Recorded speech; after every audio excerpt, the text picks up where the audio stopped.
Welcome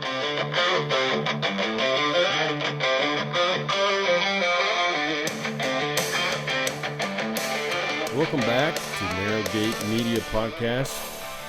We never introduced ourselves really in a formal. So my name's Cameron, and this is my father, Doug, or as most know him, Pastor Doug. And today is our 5th episode. I'm going to stop counting after a couple episodes, but we're in the beginning, so I'm just going to keep saying the number to keep track for us personally. Well, for me personally. And so today we were mulling over some topics and landed on one that I think is going to be a little bit more controversial. And so if you have sensitive ears or you get offended easily, pay close attention because you're going to really like this one. In our world today, we have some major issues with design or chaos. You know, are we here for a reason? Is there a God? All these things that go through people's mind. But I think the biggest one that is facing us today is the differences between men and women, which there are differences. We believe there are design differences. God made male and female and designed them differently. And so the role right now in our society of the feminist movement, basically it's turned into an anti-man movement, but then there's some weird sideways things going on in motivations and agendas.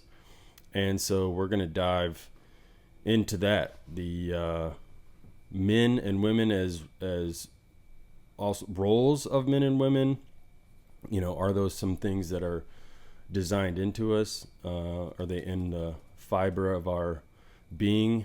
And we'll dive into that straight off. So, Dad, if you want to take it and maybe start with some scriptures, maybe, or whatever you want to start with biblically, and get us cracking. Okay. Well, the book of Genesis is appropriate because the very word Genesis means beginning, and it starts with its first word, in the beginning. Mm-hmm. So there's no bones made about it in the book of Genesis and in the Torah. Jesus is always saying, but God, this is not what God wanted from the beginning. Mm-hmm.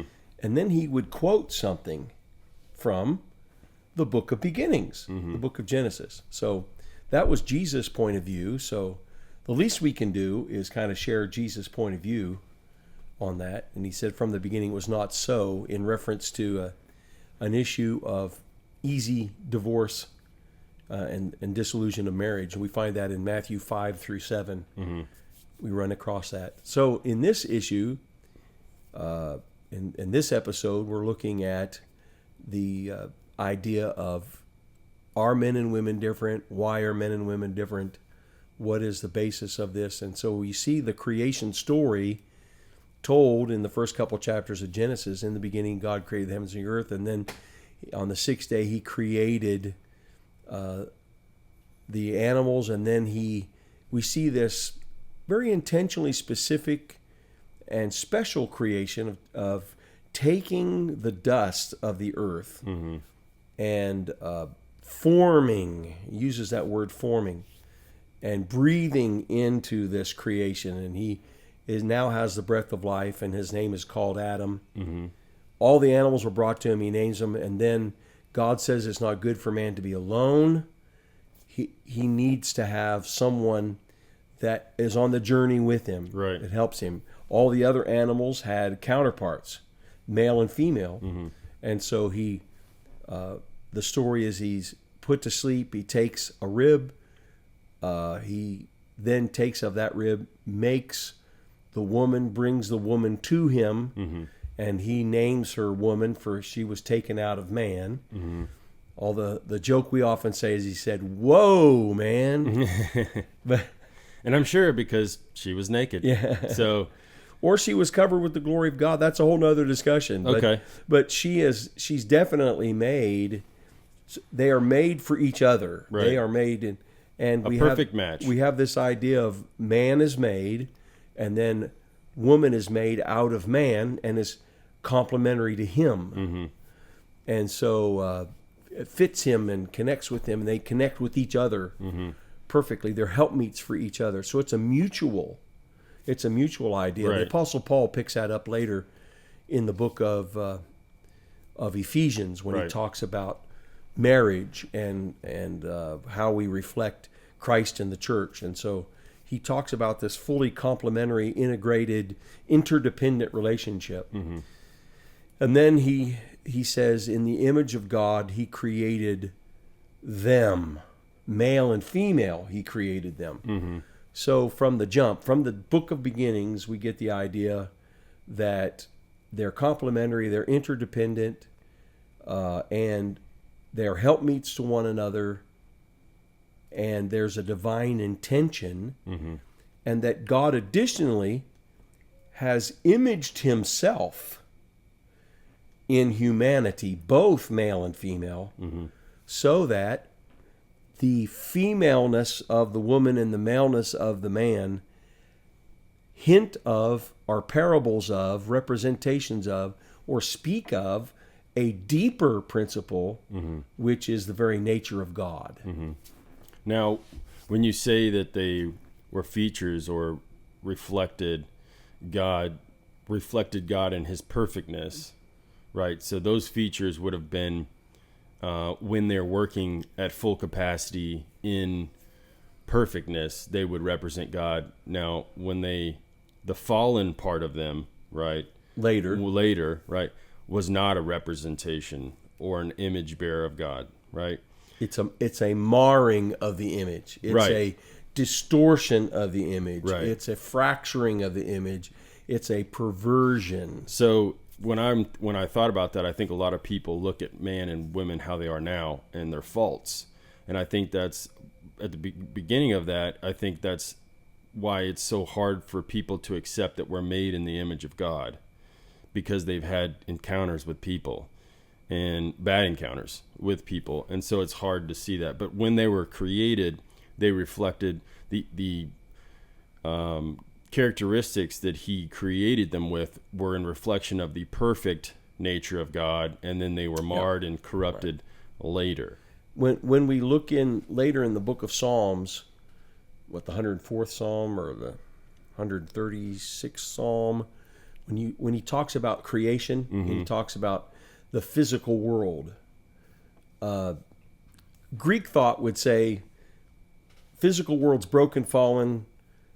It's only a shadow of reality. Right. So who cares about the physical world? God built the physical world, and he intentionally it would be said of him that the firmament declares his glory. Right. Well, the firmament is physical creation. Right. And that is the stars, the planets, and the Mm-hmm. vast expanse of the physical universe. Mm-hmm. So everything in the physical world, everything Mm-hmm. within the physical world, was originally created and did successfully reflect Mm-hmm. on the nature and the glory of God. Mm-hmm. Even after the fall, there's enough of a witness there Right. that Paul would, in the first chapter of Romans, say, men are without excuse, Right. because what can be known of God, even the aspects of the Godhead which are mysterious, Mm-hmm. is laid out and revealed in the physical universe. Right. So that it's not enough for a person to become born again because Mm-hmm. of its witness, but it is enough to be found guilty Right. in the court of law before God, Right. and to be found to be in violation, perversion, refutation of God. Mm-hmm. So it's enough for a guilty conviction, Right. but it's not enough to bring someone to the fullness of the truth. Mm-hmm. So it serves its function, but even after the fall, there is glimmers and vestiges and things that speak of God. Well, I think if anybody who is not, and I use the word, closed-minded very literally. If you look around, right, no man on earth since the beginning of creation has ever created a tree out of nothing. They've planted seeds, right? Mm-hmm. They can make hybrids, graft them together, all these things, but no man yet has ever created a tree. We have an idea of how they work, how they operate. We've hypothesized these things, right? But really, at its basic atomical level, we don't understand how trees are made. We just don't. We get the seed, turns into the tree somehow, Right. and we have hypothesis on how that works, but we do not have a complete understanding. But that being said, we can look at the tree, and because we don't fully understand it, that speaks to the creativity of God. We can see nature all around us. We can see that the birds of the air, somehow they're still birds, right? They don't all just die off, and we don't have to farm them and feed them and, cultivate new bird creation. It just happens. Rain falls, plants grow, right? All the necessary things for nature continue. And we are not responsible for the continuance. We are somewhat responsible for the extinction of things, the endangering of things, the stewardship, right? Which was the original, right? Adam was put on the earth to name the animals, take care of the animals, and take dominion over the earth and rule the earth. The entire physical dimension. Right. The entire physical dimension. So, which is a big task. And that's, I think, why be fruitful and multiply is so important, because we need a lot of people. So I think at the core of that, which is interesting, is God's design was fruitful and multiply. Man's design is, we need to kill a bunch of people off because we don't have enough food on the earth. Right. It's very interesting that man's ideas are almost ultimately always opposite of what God designed. And so going back to the male and female, I find interesting is when he creates Adam, the first thing he does is give him responsibilities. He's like, all right, just go to work. You got to name all these animals. Yes. And I imagine that took a long time. It took some effort. The original kinds of animals. Mm-hmm. Now, it would have been a smaller group, right, than currently. Sure. Because you have speciation and differentiation. They're still cross-fertile, right, but they develop certain traits, right, beak sizes, features, all kinds of things that can be tweaked between generations. Right. But the kinds of animals were brought to him, and he named them. So the numbers of kinds of all animals could have been 100, 120 right, different kinds. Okay. Then you can name them. So right, like the dog kind. Well, today, imagine naming every breed right, of dogs. Now, they're all cross-fertile. All of them can be interbred. right, But aside from great differentiations in size and Sure, all kinds of other stuff, but on the genetic level, they can be interbred without tweaking. right, They are cross-fertile. Same thing with cats. Right. The house cat and the lion. right, They're cats. So the way they differentiated over time, they came from the same kind of animal. So he was able to name all the kinds of animals within the first day. yeah, okay, Probably within hours. right.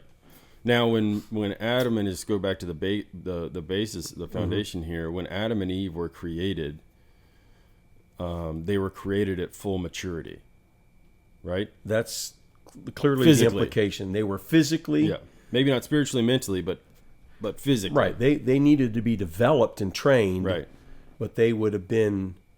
They were not infants. right, They would have been. Just think of them as 25-year-old modern human male and female. okay. So They're done growing. They're done developing as far as a physical right, being. Now what's needed is a spiritual, supernatural, and psychological growth and development. Right, which was he designed to partner with them and develop them in the cool of the day in the garden, walk with them and develop them. A father to son and daughter relationship, which he still invites us to today. Yes, is a father and son, father and daughter relationship, and walking with him, walking with the Spirit. You know, which is pretty incredible, but and implies that they were given a downloaded set of data right to start from the jump. Okay. So they had language set, they had communication ability, understanding ability, and they had an innate sense of how to interact with the world in which they were created. Right. So they had roles. Both of them had specific roles. Now, what were some of Adam's, as far as we can know biblically? Does it give us examples of what Adam's role and what Eve's role in their relationship was? God was first created Adam, and the idea is that Adam was made in the image of God, and Eve was made in the image of Adam. So they have a complementary role together. That they when they team up, they can multiply their effectiveness by tenfold. He has the responsibility. It's implied from the text of being the conduit of information to explain and to teach Eve. And to protect. Okay. And so Eve, what was her distinct role? To team up with Adam and to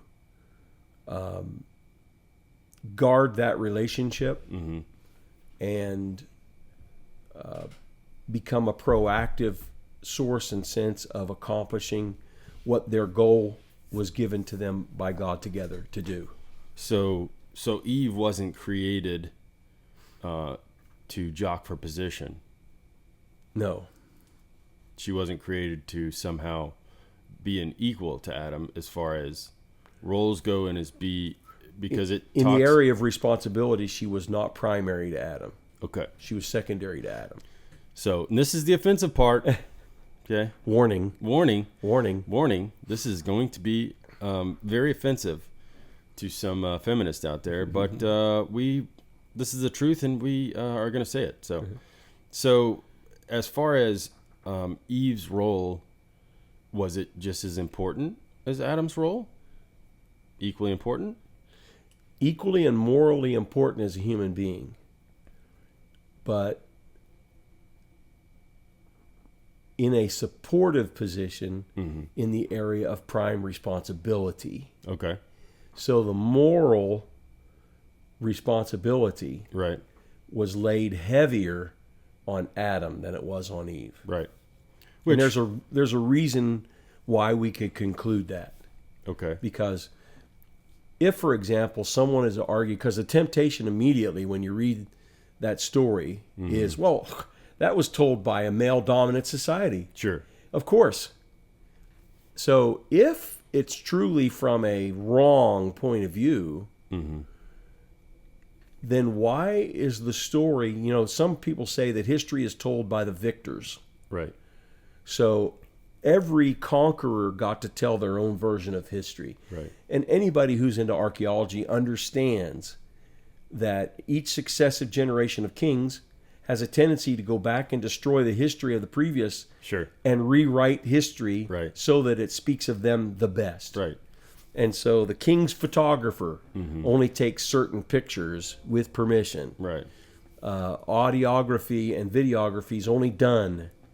And so everything is very managed and controlled. So when we go to the narrative of the fall, there's a couple interesting things that we can point out. First of all, in the area of the fall, it says she took it the fruit, and Right. she ate it. Mm-hmm. Okay. And then she offered it to her husband. Mm-hmm. Okay. And then when he took of it, then it says, and then both of their eyes were opened and they saw. So there is something going on there that is pivoting around Adam. Accepting it and taking it. And then if you combine that with the follow-up, the next step in there is that then they hear God. Well, God wasn't actually absent. He's the expert hide and seek master. Right. He can hide in plain sight. Right. And so 2 inches from your nose and you can't see him. a test is when God doesn't seem to be there. A temptation is when God doesn't seem to be there and the enemy is. Right. So there's a distinct difference between testing and tempting. God had spoken to them and said, so don't eat, don't eat. You can eat all this. The first thing he says is you can eat all this, positive, then negative, but don't eat this. So, of course, the next verse we find them there, staring at it. Why do you think he doesn't want us to do this? And so, when God then reveals himself to be there, they hear him as he walks. Of course, they hide. Adam, where are you? Well, I heard your voice and I hid. Okay, so who does God ask? Who's the first one that God asks for? Adam. He doesn't say Eve. Right. Eve. Yeah. He says, Adam, Right. where are you? So when it comes to accountability, God demands accountability. Now, if man were writing that story, he would say, and God said, Eve, what have you done? Yeah. What'd you do? Eve, you miserable creature, you. Right. I knew I shouldn't have made you for Adam. Right. Or it would have said, and Adam came running through the garden and said, this woman, no, he doesn't do that. When God calls him to account, who does he call to account? He calls Adam to account. Right. If a human male were writing the story, either the serpent or the woman would have been called first. Right. And his name never would have been mentioned. Right. So as far as editorial control, this is not a male dominating Right. document. Right. So here's the account. Adam, where are you? Well, I hid because I figured out I was naked and I heard your voice. And he said, who told you that you're naked? Right. What? Who told you that? And then he says, the woman that you gave me. So what Adam is saying, and here again, this is obviously not written by a male supremacist. Right. Because he is blaming God. Right. And he's blaming Eve. So God says, oh, so it's Eve's problem, is it? So let me talk to Eve. Okay, Eve. So he talks to Eve second. And he says, what's the deal? She said, well, that creature. So he goes to the creature. So what is he doing? He's moving down the rungs of responsibility, moral turpitude, and standing before him. So he goes down to the creature. So that tells us the standing. And he says, because you've done this, you're going to crawl on the belly the rest of the day and eat dust. Then he comes to Eve and he says, because you've done this, there's consequences. And the consequences are that you are going to give birth in great pain. Now, just an aside here, it's interesting. But in the animal kingdom, animals give birth and continue on with life, and they don't even whimper. Right. It just drops out, and they're like, what? Yeah. Oh, wow. Hey, Hey, there's a baby. welcome. Here's Yeah. Bambi. Yeah. And then, but with great pain you'll bring forth is something reserved for the human female. And so, and any woman who's given birth and carried a baby knows how the discomfort and then the pain. Right. And it takes months, rare. I can't say 100% it would never happen, but how rare is it that as a woman is giving birth, she said, I'm thinking about the next time I want to get pregnant. Right. No. And I'm thinking that in 6 months, let's mark our calendar. Right. And it'd be appropriate time to start again. No. They often say either this is my last kid. Right. Or I'll have to really think about that. There might be 5 years between my children. Right. And then a year later, something happens. Amnesia. And they go to a baby shower. Yep. And they hold a new infant and they go, oh, I missed this. I'm thinking that, Yeah. And so what happened? And so she is told with great pain you will bring forth. And then he comes to Adam and he says, the ground is going to resist you. So that tells us that his primary responsibility is stewarding and caring for the earth and what it produces. Right. Her primary role is stewarding and taking care of human beings Right. that are produced. So men tend to be more earth-based, field-based, structure-based, Right. inanimate object-based Tasks. tasks, Right. and women are more nurturing and developmental. Right. So you see how those two things go together? Those things go together wonderfully, and they're revealed right there in the context of that story. Her pain is going to be about the production of children. Right.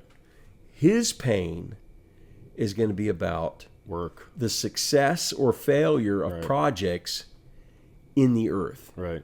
So that's just a real general overview, but you Sure. can see that laid out. And you know what? It would be lost if it was just to man's creativity to come up with that story. Right. That would be lost. But we have an authenticity there. It's like a self-authenticating story that says, no, a man wouldn't tell that story that way. Right.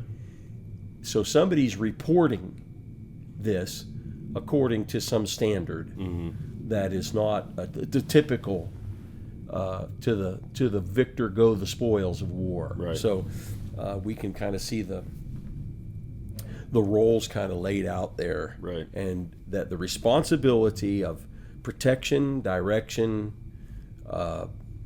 foraging ahead in expansion and all that stuff is going to be primarily the call, responsibility, and thinking of the male. Right. And she is going to have a secondary role to that. Which is interesting because it continues to this day. I mean, yes, there is some variations, but when you go to more tribal societies, right? That's it. Men go out, hunt, kill. Now, there are some exceptions to that, of course, because of different things. And They've had to adapt because adapt, and most people of the make males decisions. got killed in a war. Sure. What do you do in order to ensure that you're going Survival. to continue as a people? Right. But, it's we haven't really got away from that, So now getting into Genesis, who wrote Genesis? Well, it's called the Book of Moses. Right.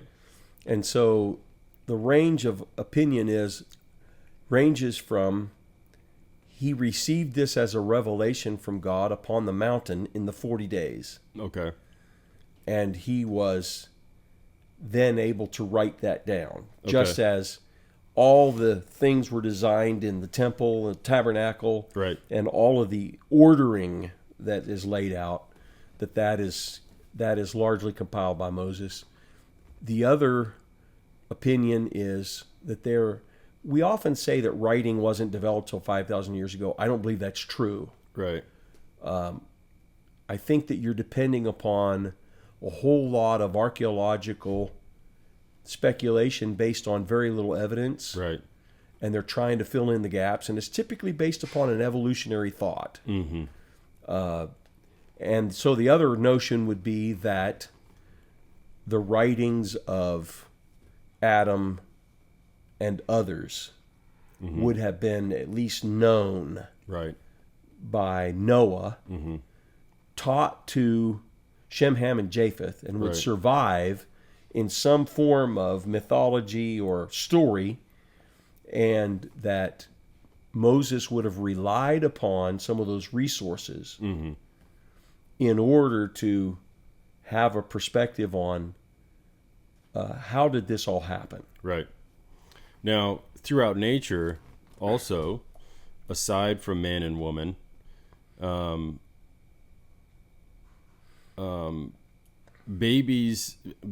animal babies don't come into the world unless there is a male and female, right? Right.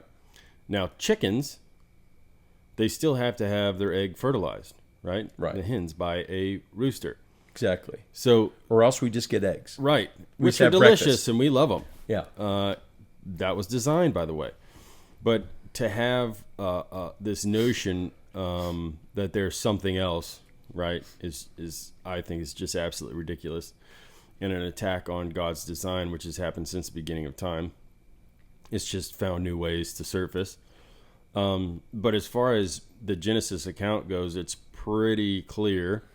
Now, a lot of people will take and use Christianity as a vehicle to say, well, Christians believe that women are supposed to be, are beneath men, and which there is some religious people, right, that have different in cults and different things like that are not biblically based, that do not follow God's word and take it as God's word, that have twisted things for their own agenda, for their own gain, whatever, and distorted, right, this preface of being a Christian for their own gain and own control of people. We do not believe in that. We believe in the strict biblical worldview, which all human life is equal in God's eyes, but there are differences. So, Yes. we'll get into Differences of responsibility, differences of function, Right. differences of intention, Sure. differences of design. Yeah, absolutely different. Right. And if you've ever, if you're a man and you've ever met a woman, you know that they're different than you. If you're married, you for sure know that they are different than you. But those differences, the way that I believe that God has designed them, is women not be a challenge to men as far as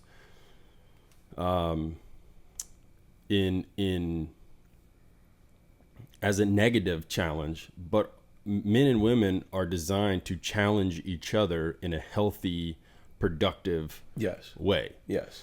And it gets twisted when and I think this comes from a place of hurt. I think feminism comes from a place of hurt, from abuse by men.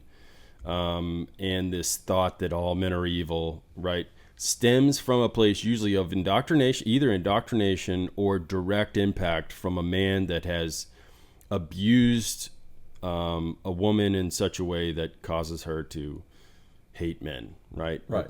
So, It's an overgeneralization, but pretty close. yeah, just in my brain is, you Yeah. know, the kind of a big view. That's like the 80% of it. Right, right. So, as far as getting into the correct roles, now we can kind of, setting a foundation, go into feminism and this anti-man movement that is so prevalent in our society today is anti-man. There's a lot of things and push for things. And I think it's happened through TV. I think it's happened. I mean, if you look at Leave It to Beaver, right? I've heard this example. Leave It to Beaver. The man was the head of a household, came home, handed out discipline, handed out correction, was the immediate post-World War II generation. Right. And then fast forward to Married with Children, where you have, an idiot sitting on the couch, picking his belly button, drinking beer, burping, doesn't have a clue what's going on. His family's a mess, right? And his wife pretty much runs all over him constantly, and his kids do as well. To Disney, now you have Disney, where the children run the show, the 10 and 12-year-olds run the show, the parents are all idiots, they have no clue what's going on. The dad, most of the time, is absent in those, right? Or he's just kind of barely there as a sidekick, or if there's a male, it's an older brother, right, or an uncle that's not very responsible, right? Yeah, he's always a screw up floater, or worse, he is some mean, nasty, overbearing, unreasonable, total hypocrite, right? And so you see a massive shift in culture from men being respected and having a primary role of protecting and stewarding and running the family along with the wife, right? To now men are basically being shoved out of the picture as, stupid and irresponsible, play video games all day, which nothing against playing video games, but there's this I say, what's wrong with playing video games? Nothing wrong with playing video games, but there's a certain tone that has been pushed in culture that is men are irrelevant. We don't need them, which is insane because men are responsible for... Women need a man like a fish needs a bicycle. Yeah. Which I think Betty Friedan might be one who was quoted as saying that. Yeah. So, and I think there's a lot of design things that have impacted the role of men and women. I think wars, as far as world wars, past wars have gone, right? Generally, the men go to fight, right? Most, generally speaking, 99.9% of the time, men are the ones fighting and dying. And then the women were forced to work not forced, but asked or needed to work in factories to produce ammunition, to produce, right? Right. So you behind the lines, secondary functions. So you see this shift kind of as this timeline goes on of women being introduced majorly and a pressure being put on women to be in the workforce and be providers, not only by raising prices, the cost of living, things like that, but also I think that there was a big push because beforehand half the population wasn't able to be taxed. And so I think there was a big push for women to get in the workforce because they wanted their tax dollars, which is, satanic in its roots. So there's been a massive push in infrastructure, in policies, in monetary fields for women to become equal working partners in the workforce with men.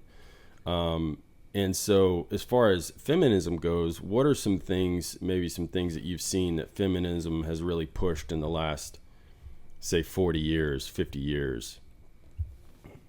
Okay, so just one little aside, we won't have to chase this rabbit, but I do need to just toss this in, if nothing else, to make people go, huh? What? Maleness and femaleness, gender, reproductive roles only exist. Femaleness only exists physically in the earthly realm. It does not exist in the unseen realm and amongst supernatural beings. Okay? So that's like, what? So based on biblical evidence, Genesis through Revelation, the idea of a being, not a thing, which would be an animal or a plant or something like that, of a being female, is only human and is limited between Adam and Eve through a period of time that God has determined to be a definite period of time, and that within that, that's the only possibility of something being female on the earth. On the earth, right? Only, only. That's not to say that females aren't in heaven. What I'm saying is, right. That's a whole nother discussion about what happens when we die and temporary nature of heaven, right? Which is another concept that will blow your mind. But so it's this idea of woman only exists in the physical realm. Right. Now, we are dealing with an interrupted plan of God. Right. We are dealing with the reality of something because of moral choice that is given to humanity. And due to the wreckage and failure of humans, because of that human choice, we don't yet see God's original intention, what he intended through this. Right. Okay, so we're waiting for everything to get back on the rails so we can see where it was headed. Right. We're now, the train has wrecked, the plane has crashed, Right. and we're digging through the wreckage and saying, what happened? Right. And so where we were intended to go and what that was intended to look like, we're looking for that to be restored off in the future. So here we are right after the wreck. Right.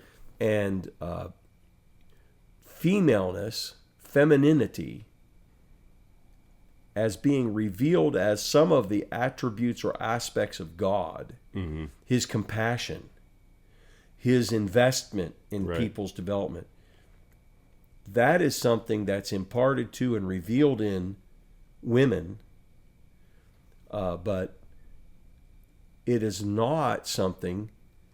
It is a trait and nature of God, but that's not to say that God is feminine. Right. And so this whole idea of femininity, masculinity, and where this derives from and where it's limited to is what expresses itself through feminism. So now there's another connection here.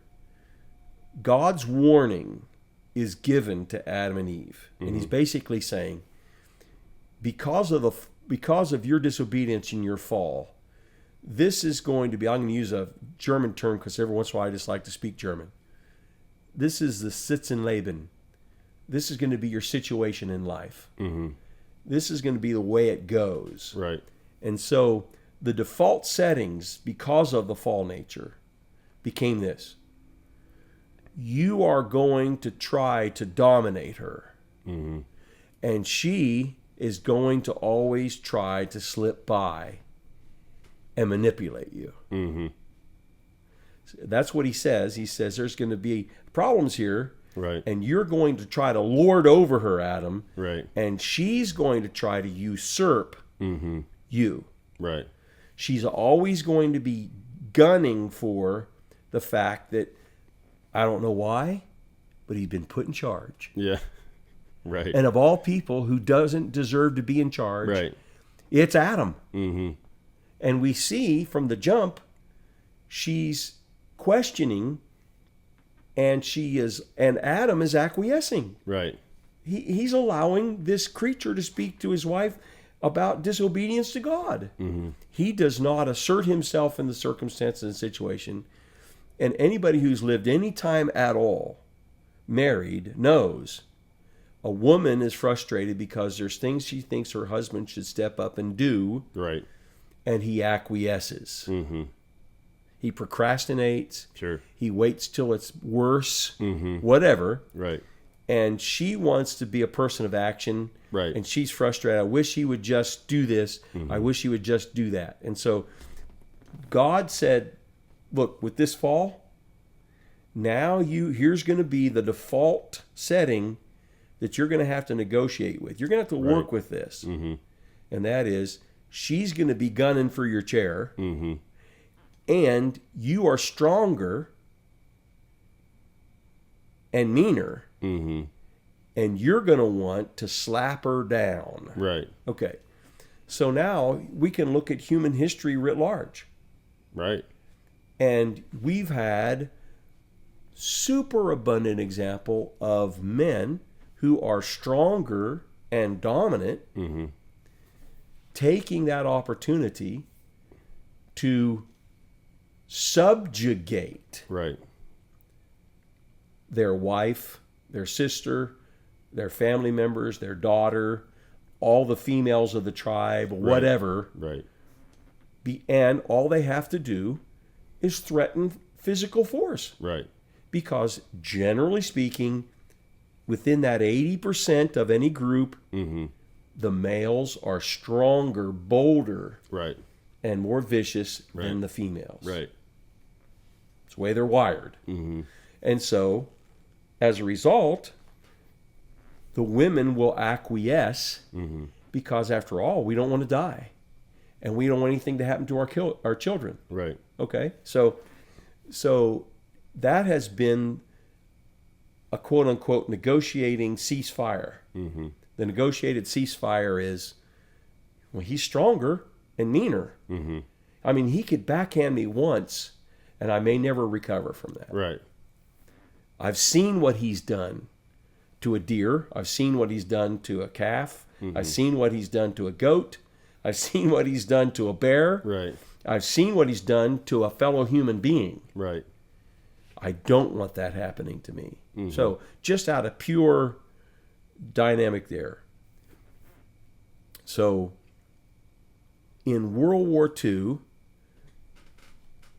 the good thing was that as men were overseas fighting, we needed personnel in the factories Sure. to put aircraft together. Right. And so the typical housewife was working a couple hours a day or 8 hours a day or a shift. Rosie the Riveter came out of that. Right. And the whole and we needed people to fly the aircraft from California to Hawaii or to Guam and to ferry them. Well, if you take a combat fighting ace and put him in the cockpit of a ferrying aircraft, you've taken him out of the battle. Right. So out of necessity, these women were proven to be able to fly. Now, there was definitely a bias that said, really, much of it could have easily been, we don't think women are smart enough or capable enough, or it's our responsibility to defend Right. and do the tough jobs and Right. put our lives at risk. And we don't want our wives and our In sisters harm's way. going up in the air Right. Right. and being subjected to enemy aircraft, as well as the idea that the engine will fail and they'll crash. Right. We don't want to lose our sister, our wife, our mother in an air crash. Right. And so we typically don't look at that side of it, but it could be just as likely that human males in America were saying, we don't want that happening to our sister or our aunt. We Right. don't want them, because this is a new technology, and we don't want them going down in flames. Right. We've seen friends of ours go down in flames, Yeah. and we don't want to pick through the wreckage and have to deal with that. So it could have been as much out of a defense of a chivalry, of a defense towards women, as it was, we don't think they're smart enough or they're capable. Sure. And so we obviously had ladies step up and be able to fly intercontinental flights, and Amelia Earhart is a classic Sure. example. So we actually trained and put women into service flying aircraft. But we tend to not want them to go into combat. Why? Not because we didn't think they were capable, but because we would be losing the reproduction Right. of our species, as well as putting at risk our sisters, our moms, our aunts. Right. And the idea of putting them out into battle and losing them over the Pacific Right. was just not acceptable. Right. Well, and As I much think, out of chivalry right. as it was out of a sense that they didn't think women were capable. But I think the men understood the ferociousness and the viciousness of war, and understood that mentally men are designed to battle. We just can handle it a little bit better psychologically. And we didn't want to subject our women to that mental taxation Right. of seeing those insane atrocities that were created by war. So I totally understand that. So, I'm protecting. Something I can just insert right there. I think it's interesting because I've been to Israel several times. I've had the pleasure of having Shabbat meal with a Jewish family. And girly girls and manly men in the family, and all of them serve in the IDF. Military, right. 2 years. Sure.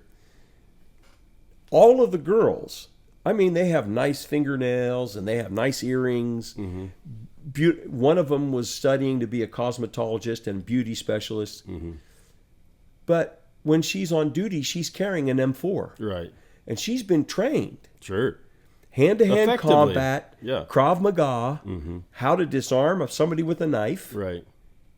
and as well as fire a weapon. She can do this.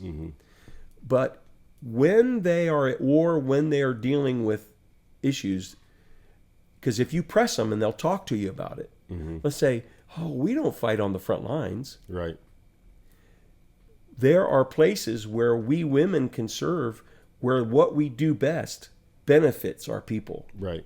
And they discovered, for example, women are remarkable with their ability, and any man knows this, to notice a discrepancy. Yes, they're detectives. They notice a discrepancy in a story. Sure. They're expert lie detectors. They are expert at walking into a room and seeing something out of place. Right. And so they discovered in Israel that if they put the female soldiers on security duty, Right. where they could watch a marketplace, where they could watch a street, where they could watch a field for signs of the enemy, that they could pick up that something was out of place. They weren't quite sure, Right. but something has changed. Right. And it was evidence that the enemy had been at work. And they are expert at discovering tunnels, at discovering exit and entrance points, hidden passageways, hidden doorways, all kinds of stuff. They just intuitively Right. know. And then what do? They radio that in, they report that in. Right. And then a group of men go down and kick the door in Right. and take on the conflict. Right. But they typically are not fighting a lot of intense hand-to-hand. Right. And they're typically paired up with the male counterpart on the streets of Jerusalem and outside of hotels or venues where they're having important meetings. You just don't have an entire female squadron. Right. There'll be a mix, and they'll have different roles Right. based upon what makes them really good as female soldiers and what are the males really good at. Right. And they understand that. And they don't force them Right. out of that role. So, excuse me, you're going to have an edit right there. Yep. So, coming out of the war effort, and you talked about earlier the Bundys and all this other stuff, the feminist movement basically was saying, and any movement has to deal with this. Post-emancipation under Lincoln, Civil Rights Act in 1964,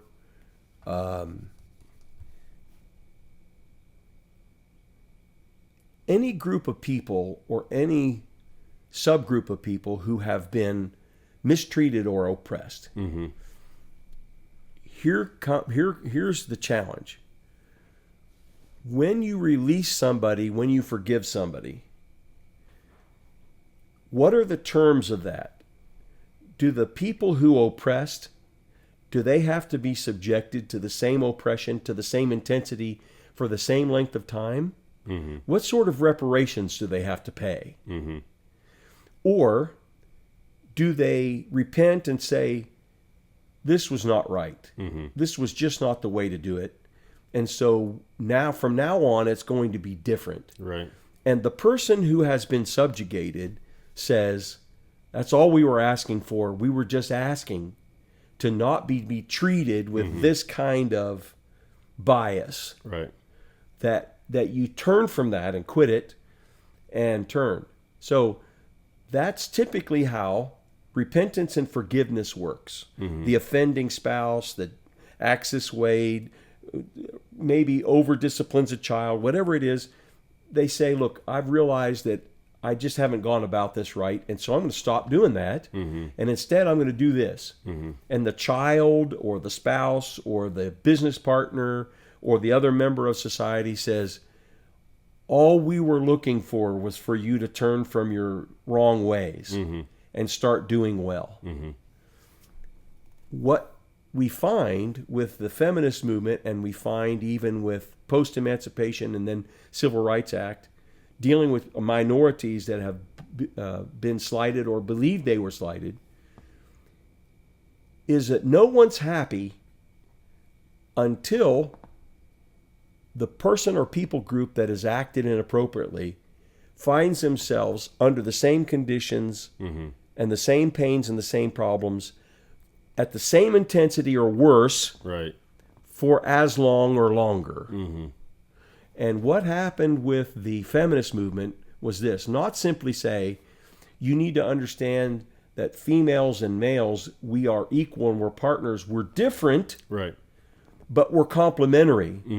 And we need to embrace and accept each other in order for this to work. No, that wasn't what they asked. What they asked is, I am woman, hear me roar. I am female, I'm actually superior to you. And man has subjected me because actually I'm the better of the species.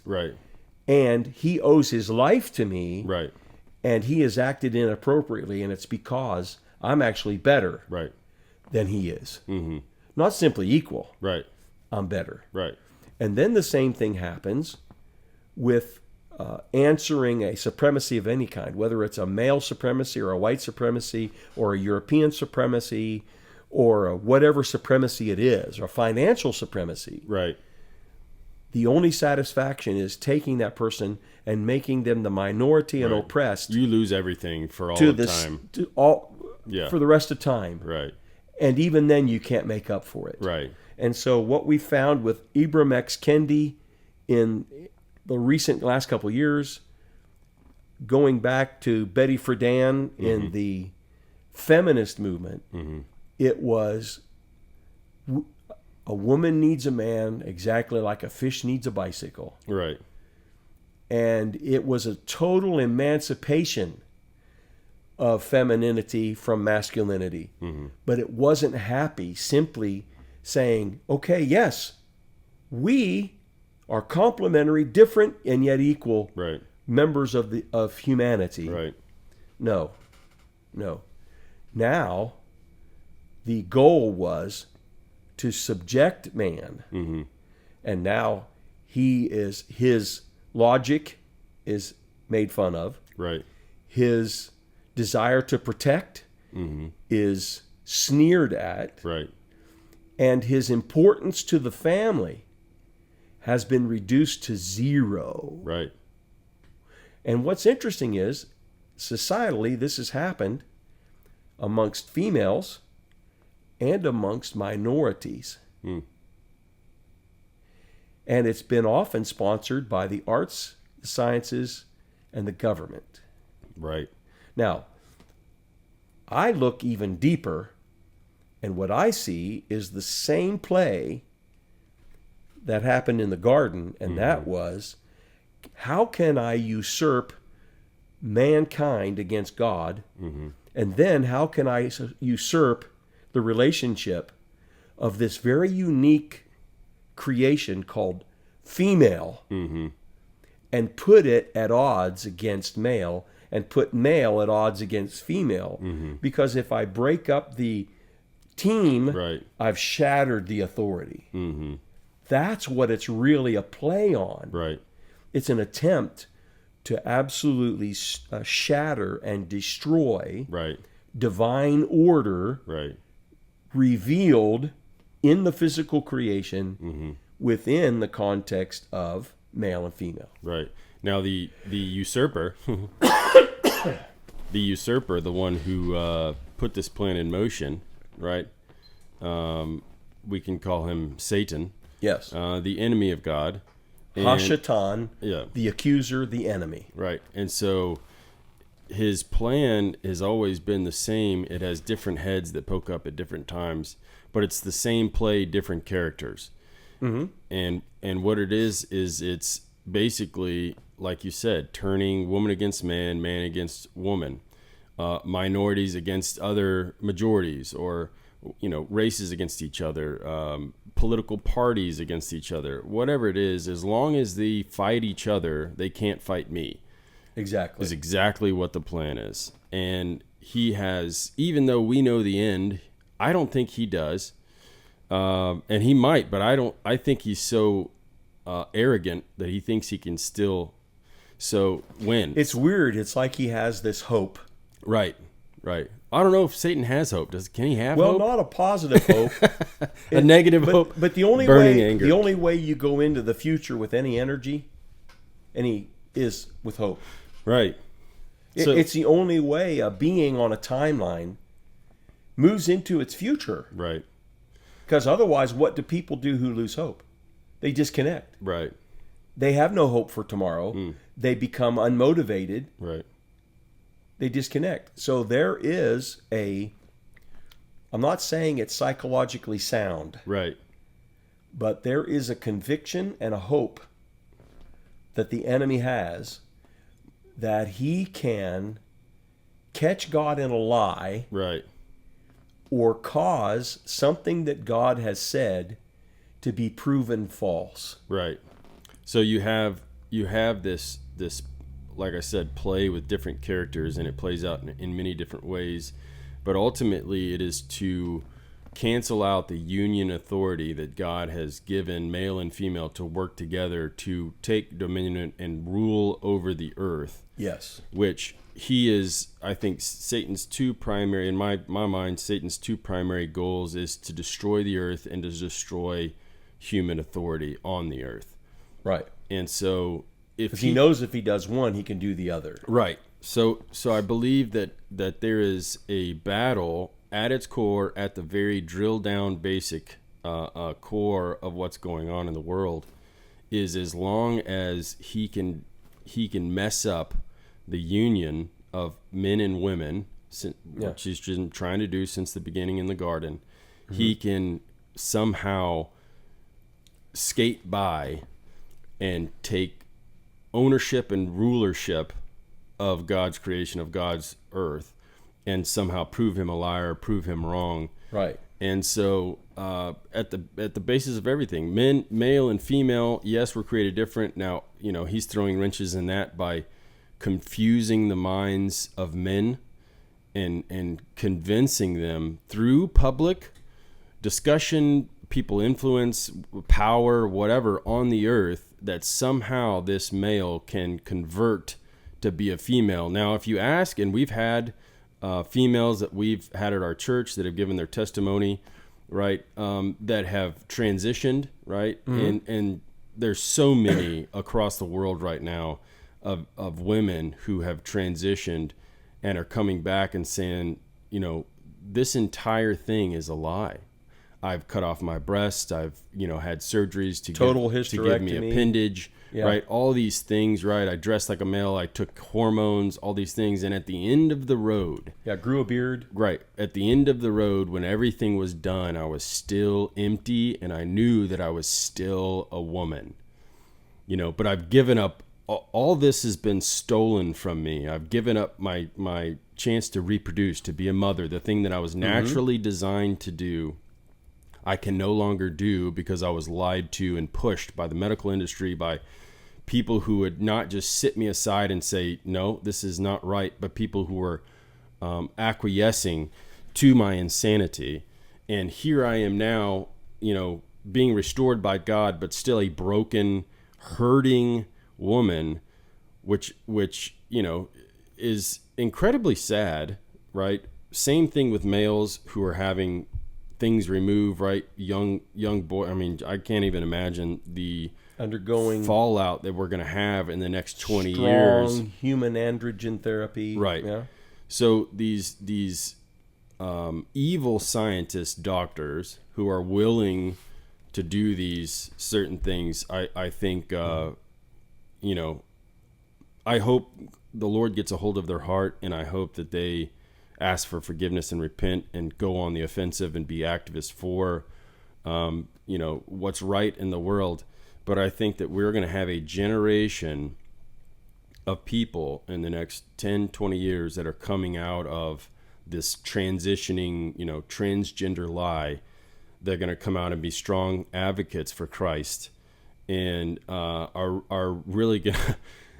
The enemy's plan 100% of the time backfires. Ultimately, the whole thing is a backfire. Right. Really. He killed Jesus. Right. He put Jesus on the cross, thought he won. Oh, backfire.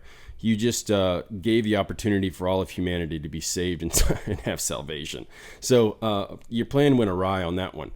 And I think I've heard somebody said that if Satan knew that the result of killing Jesus was going to be the result of what it is salvation for all humanity, he never would have done it. The Apostle Paul said, if the gods of this world had realized what that would do, right, they wouldn't have crucified him. They wouldn't have crucified him. So you have this... Because it was the release into everything. Right. So you have, ultimately the creator of the universe, who created all things, the Logos, the Word of God, Jesus Christ in human form, right? Who created everything that was made, coming down to earth, providing a salvation for humankind. And then Satan, from that point on, his every move was to discredit, and to confuse all of creation to not buy into or believe in Jesus Christ and his salvation that was offered. And he's doing it in so many different ways. But when you look at, when the veil comes off and you're born again, right? And you do a little research, the tricks of the enemy, the lies of the enemy are so easy to spot. Some are a little more difficult and tricky, but it's so easy to spot because it's the same game. Same old song. And so you have right now in our society where fear has come in and taken over people who know what's right, who know that all of this is a mess and it shouldn't be happening, and has allowed it to be taught in schools. And like you said, all it takes for evil to succeed is righteous men Good do men nothing. do nothing. Right. Edmund Burke is credited with that statement. And so you have a whole population who was so fearful of being canceled or, they're having their kids kicked out of school or whatever, to just stand up and say the obvious thing, which, I think Satan probably felt like, man, I'm doing pretty good right now, because you have people not willing to stand up and say the most basic of things, which is there's only two genders, male and female. I'm sorry, but it's just impossible for a male to become a female to become a male. And this is a lie. We don't need to, right? But it's saturated the medical field, right? It's saturated policies, the government, schools, right? So you have this confusion to destroy the authority because, like you said, when men and women partner together in a union and work together and do things to complement each other's strengths, right? You have authority. And when then that is destroyed or when that is compromised, the authority is broken.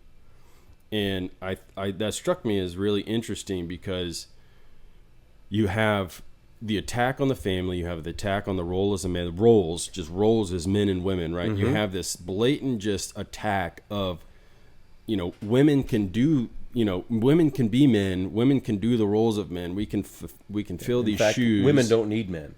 Right. Women don't meet we men only at all. need donors. Right. And so you have this attitude that's infiltrated a lot of women's thinking that is, like you said, we do not need men. Men are idiots. We just need them for their sperm so we can make babies, right? And the confusion is running rampant. So you have a attack on men's roles, specifically on men's roles, toxic masculinity, all these things. Exactly. Where you've created this environment where men are really celebrated for becoming more effeminate. Exactly. You have the feminization of the American male, the Western male. Right. The gay population, where you have, and listen, we love all people, right? Mm-hmm. We hate sin because we love what God loves, hates what God hates. And, my sin is just the same as somebody else's sin, and will separate me from God and send me to hell if I choose for it to do and don't choose to be forgiven. But at the same time, there is a femination of men, a direct attack on masculinity. I think more than the attack on which being a woman. Which is an attack upon a certain revelation of God. Right. That's the point we miss. Right. An attack on feminization by masculinity Mm-hmm. is a denigration of and a rejection of a certain aspect of God that's being revealed in female. Right. The attack against masculinity, calling it toxic masculinity, well, that's what they mean, really. Right. Is that all unacceptable to a woman revelation of masculinity is toxic. Right.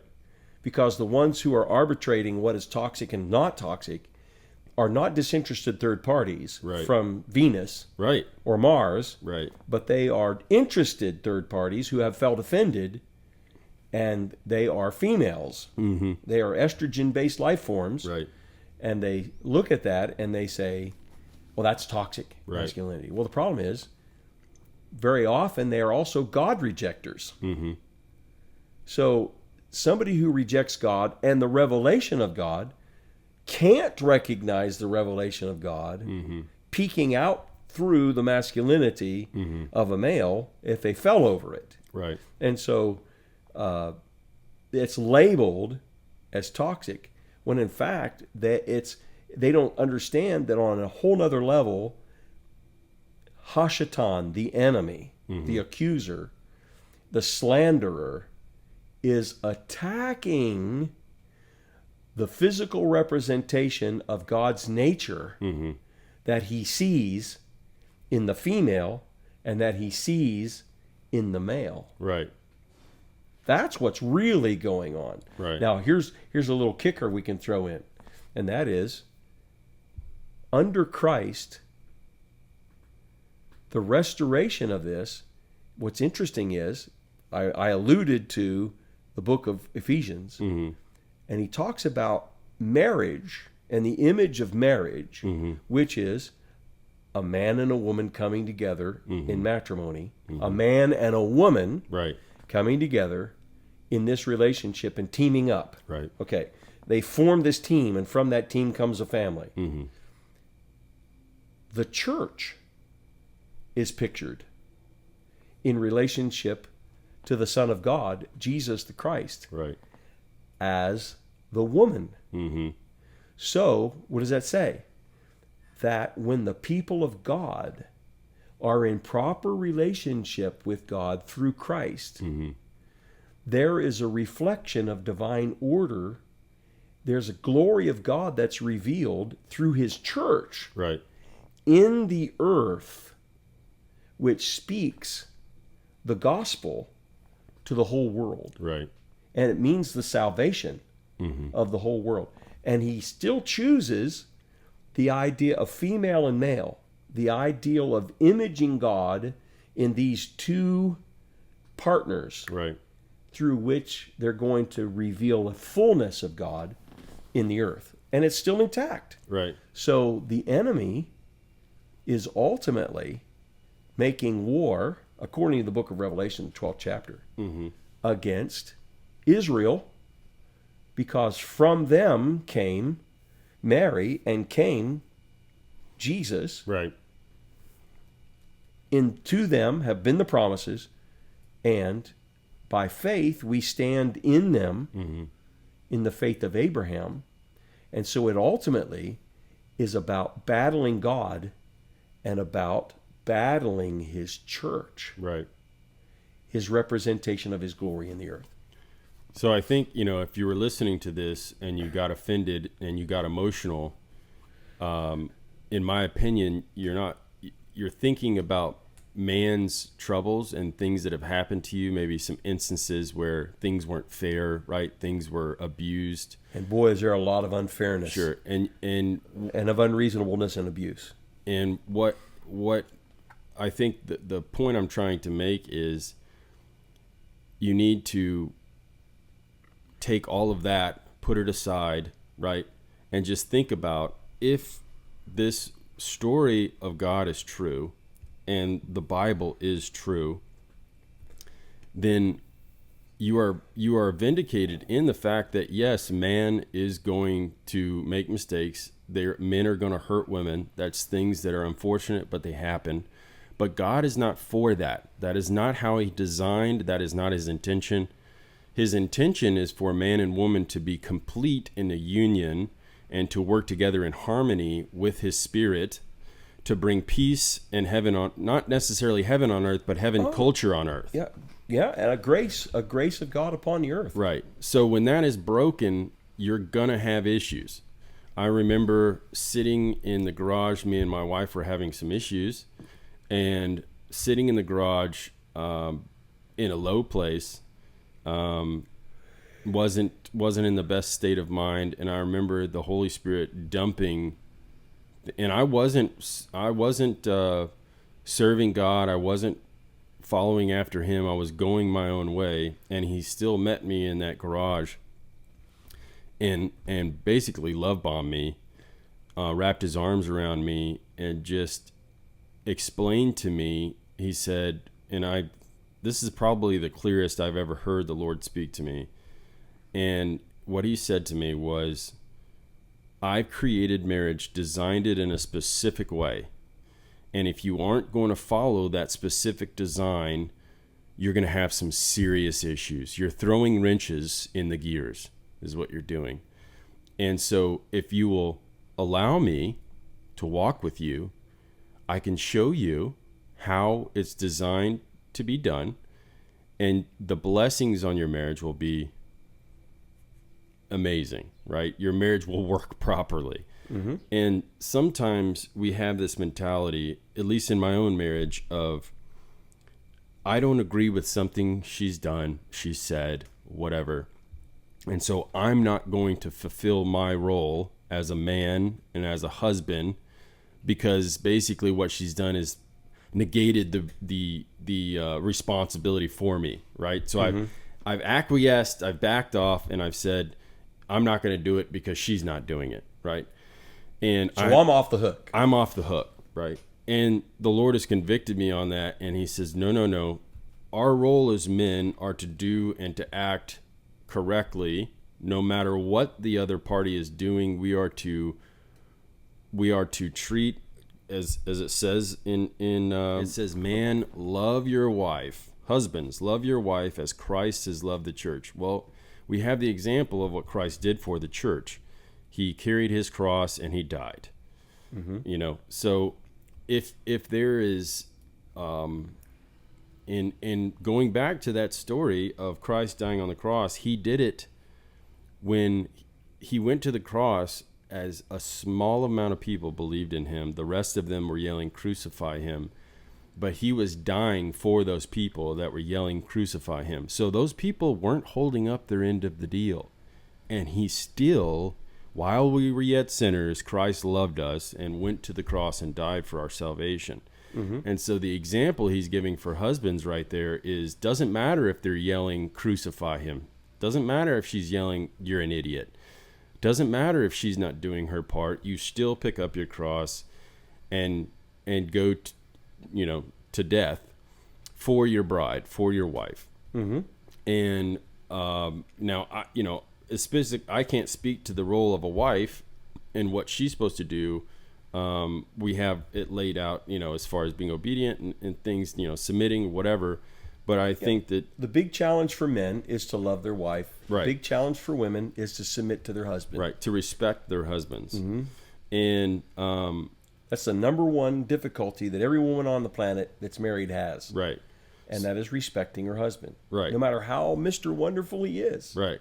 So I think that there is a calling on men as leaders, as a spiritual authority of your household, if you're a believer.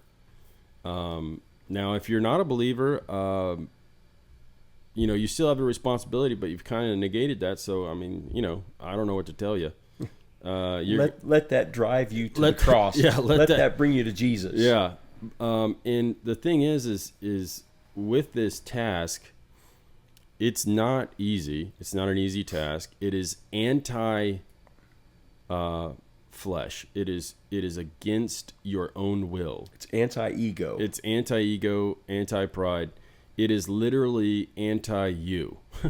and I know that's weird to say, but we have a idea of how we're supposed to be treated, and but if we're following the example of Christ, we have a responsibility to lead our families and our wives, even if they don't want to be led, or even if they're actively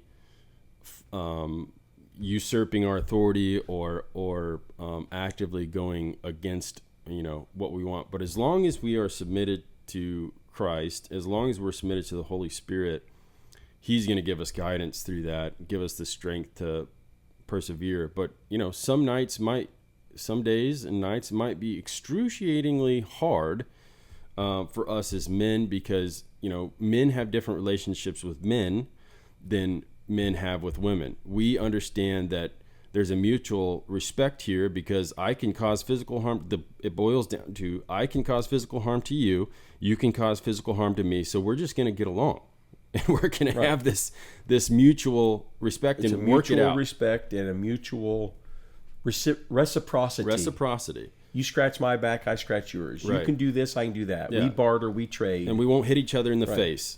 Fair? Fair. But it doesn't work. Doesn't in work. a relationship between a man and a woman. Right.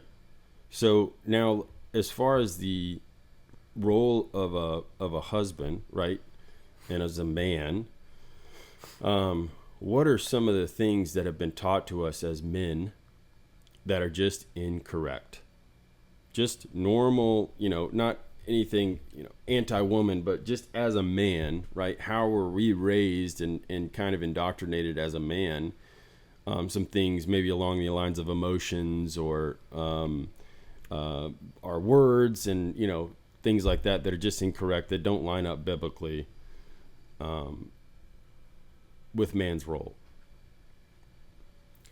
Well, the most counterintuitive idea is what Jesus calls everyone to, and that's a death to self. Mm-hmm. We are taught the squeaky wheel gets the grease. Right. You need to speak up for yourself, son. Mm-hmm. And so, you didn't say anything, you just acquiesce. So,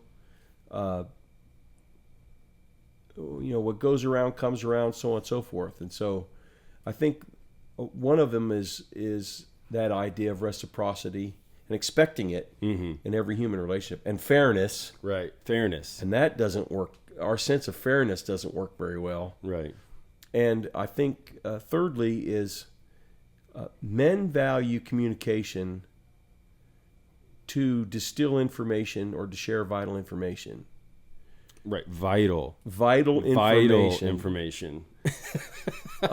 Whereas females desire communication in order to talk about, to make decisions, to come to decisions.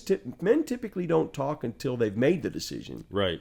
Whereas talking through it is a way of a woman externalizing the information, gathering the information together, and making a decision. Right. So they make good quality decisions, sure, but they go about it differently. Right.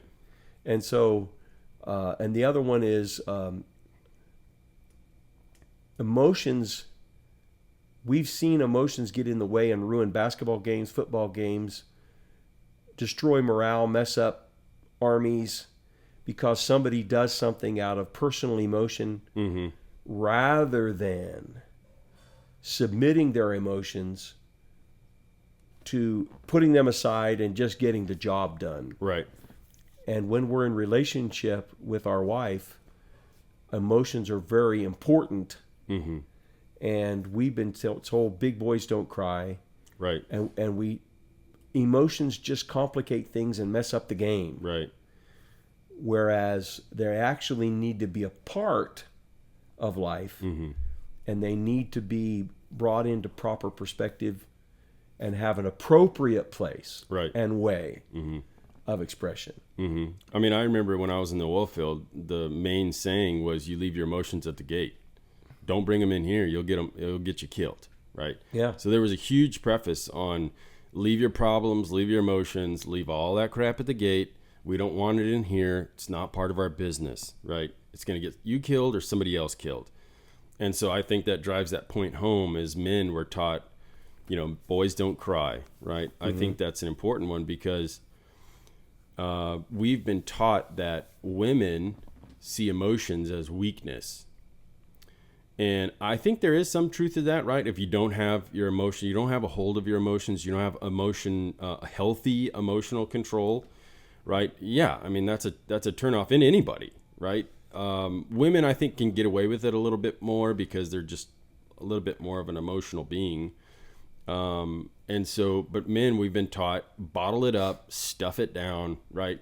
And so I think that men have suffered from emotional trauma, emotional damage, in trauma, because we haven't been taught how to properly deal and process some of our emotions. And so it turns into a bottle, drinking all the time. It turns into self-medication. It turns into suicide.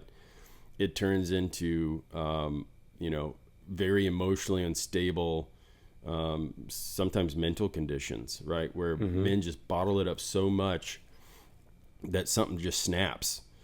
And so I think there needs to be more of a drive for men to, and I think there is, I think there's a movement for men to be a little more emotional, right? And I think with my generation, especially as far as parenting goes, different from your generation, when you were a kid, right, is fathers are more emotional with their children and showing love and affection and things like that a little better, right, than the previous generations, which I can understand coming from, say wagon days, right, where man, that stuff was tough. They lost children a lot. They lost family members a lot. A lot of people died, and so I think there was maybe a little bit of an emotional buffer there, just to kind of keep yourself from being really, really hurt.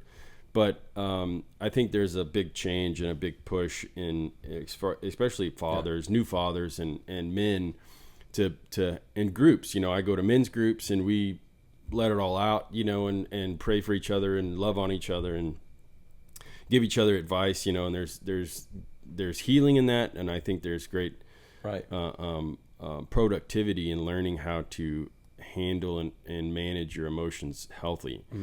But in the same time, one of the pitfalls that's happened is there's been a supposed stated desire by estrogen-based life forms, right, for men to be more emotional, right, and then when they get what they want, they resent it, right, because they think that what they want. And here's what the pornography trap for men basically is: men have produced an image and have coached women into projecting an image of how women are because that's what men wish they were. Right. And so they get into this pointless, endless vacuum of pornography, right, which totally implodes them emotionally, right, and destroys their function. Right. So they end up deeply resenting the image of the woman they wish she would be. Right. The counterpart to that is that the other flaw and problem is when a woman thinks that what she wants is for her man to be more like a woman. Right.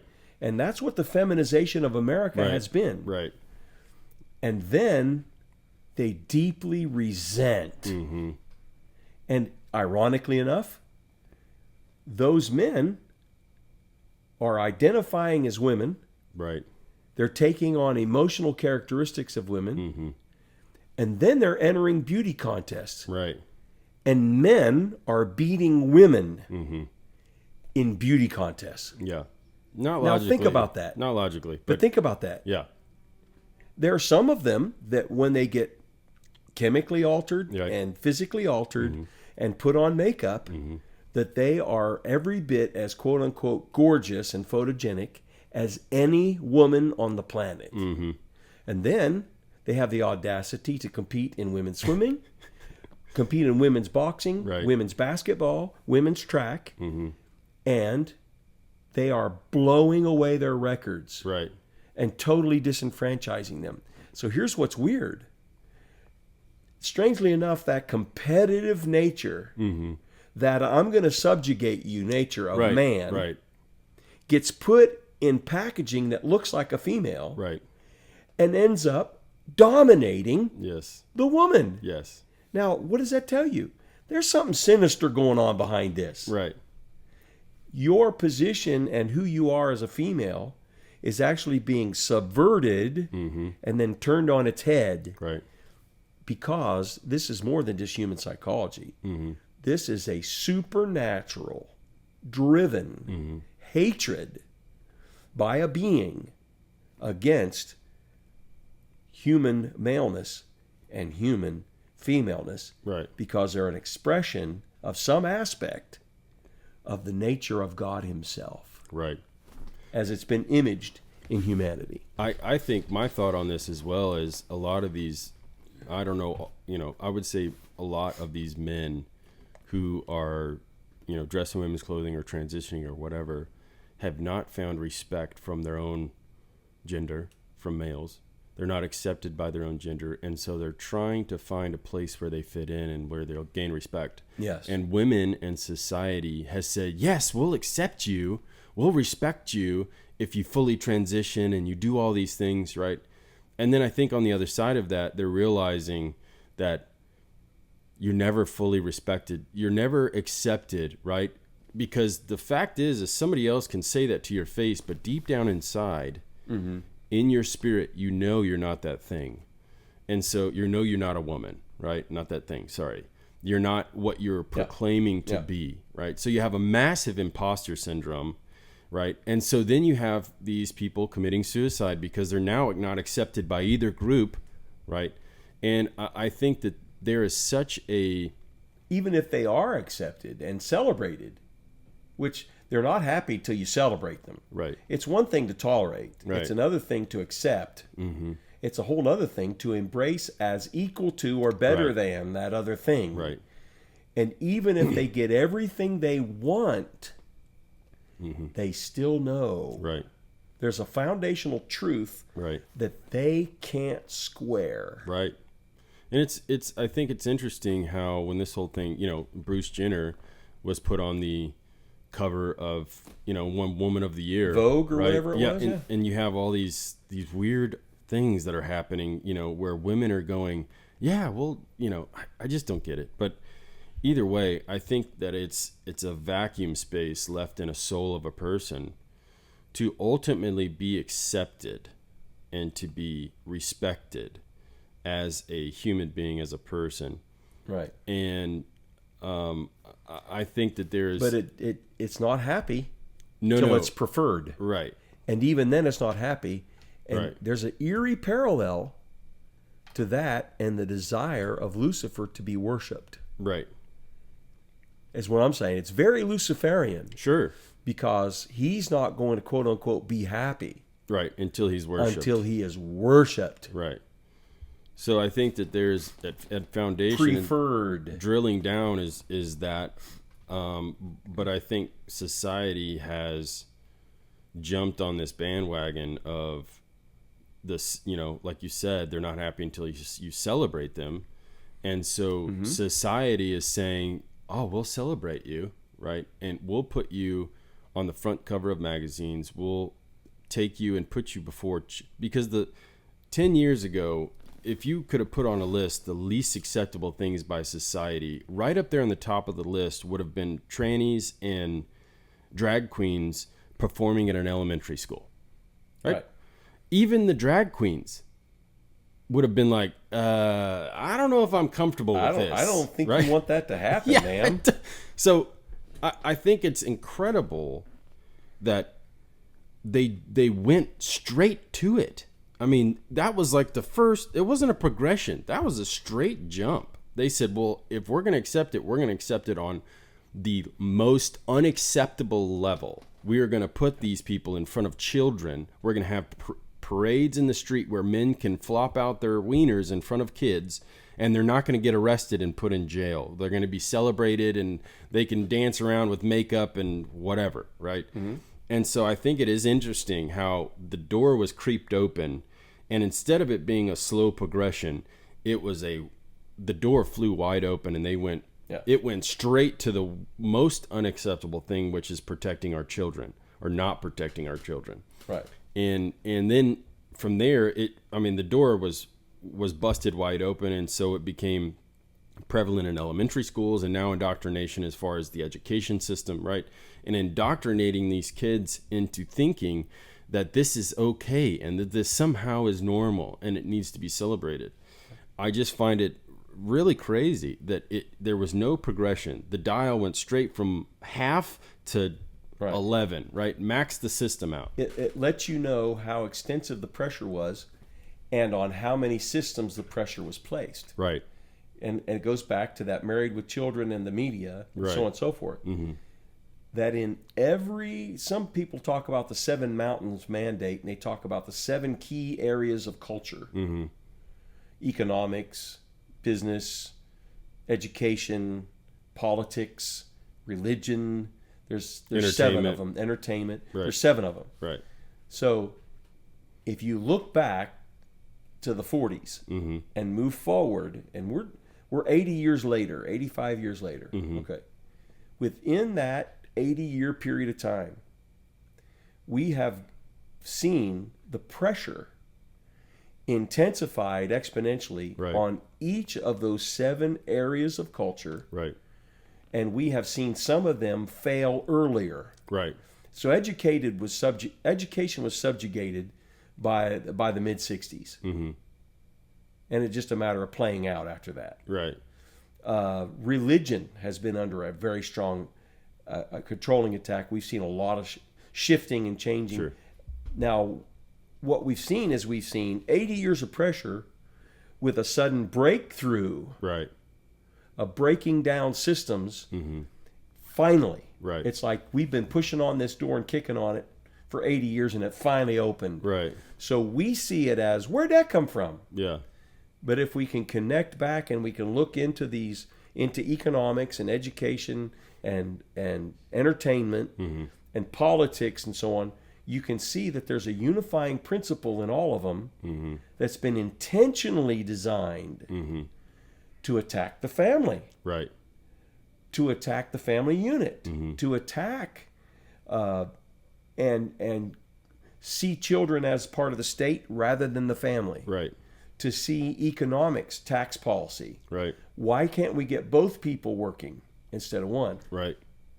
So that will get us more resources into the government. Mm-hmm. Now they need somebody to take care of their kids. Right. Because normally she would be taking care of the kids, but we don't want to do that. That's not right. So now the kids are exposed. Mm-hmm. And if you can take over the kids, you have the next generation. Right. And you have the next one after that. Right.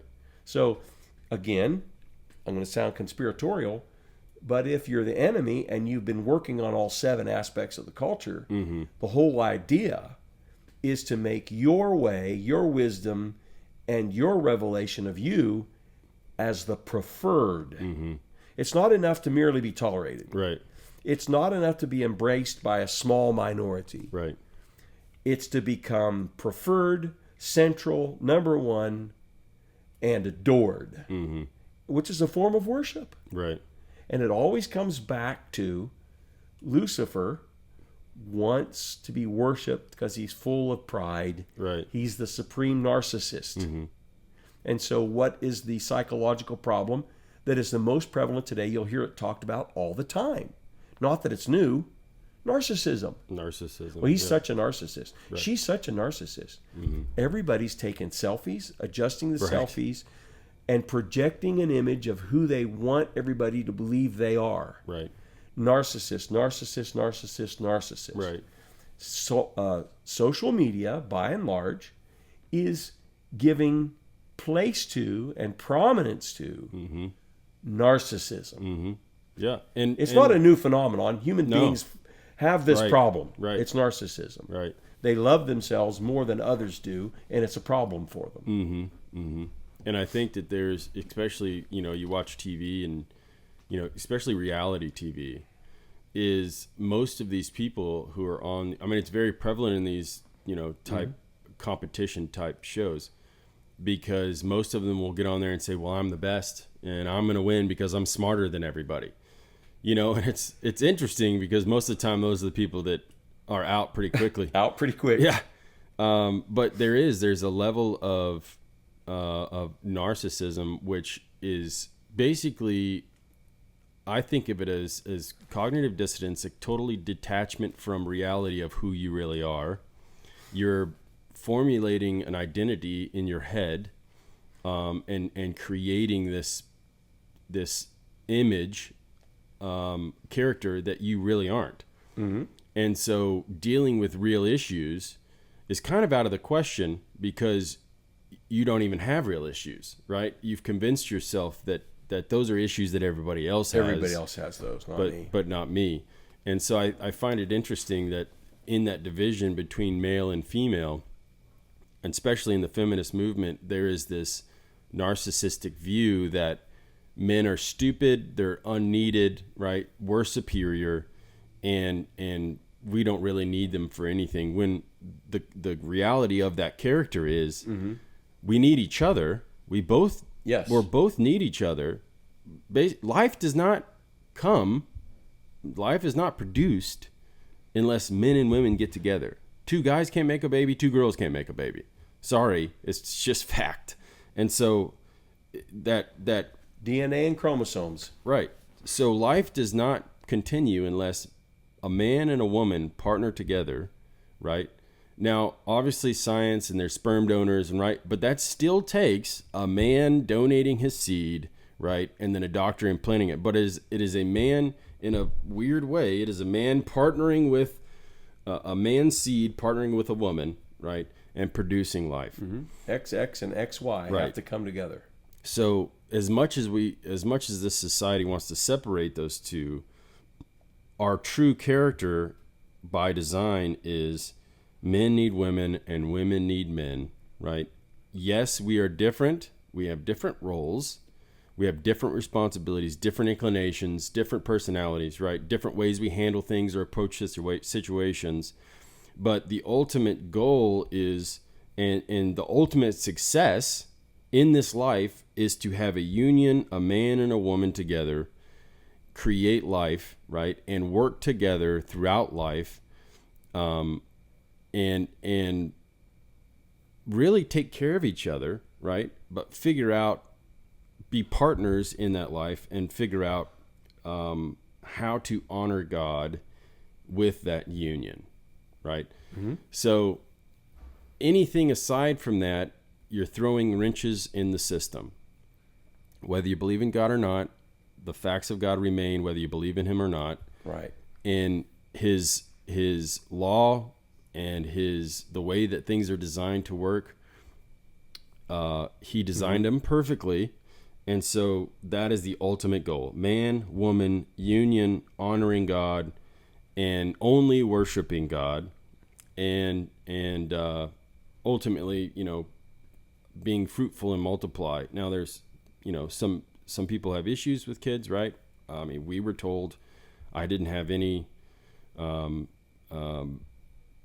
seed, and my wife's fallopian tubes were blocked. They told her she wouldn't have kids naturally. Well, we're 32 weeks into a pregnancy, so Haha. Answer to prayer. Answer to prayer. The supernatural power Right. of God.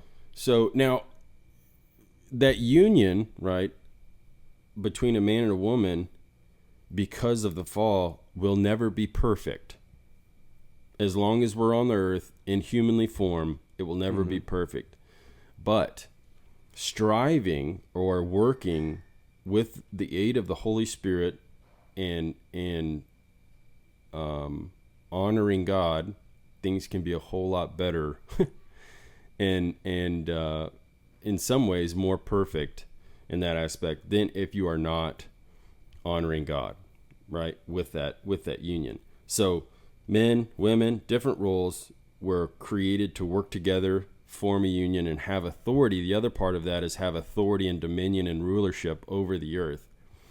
And so as if a man and woman comes together and has that authority and honors that authority appropriately, they will take territory on the earth and they will rule and reign in proper dominion on the earth, right? And God honors that. They'll have effect and influence, Right. and the earth will become refined. Refined, right? Their place on earth will become developed, refined, and more productive. Right.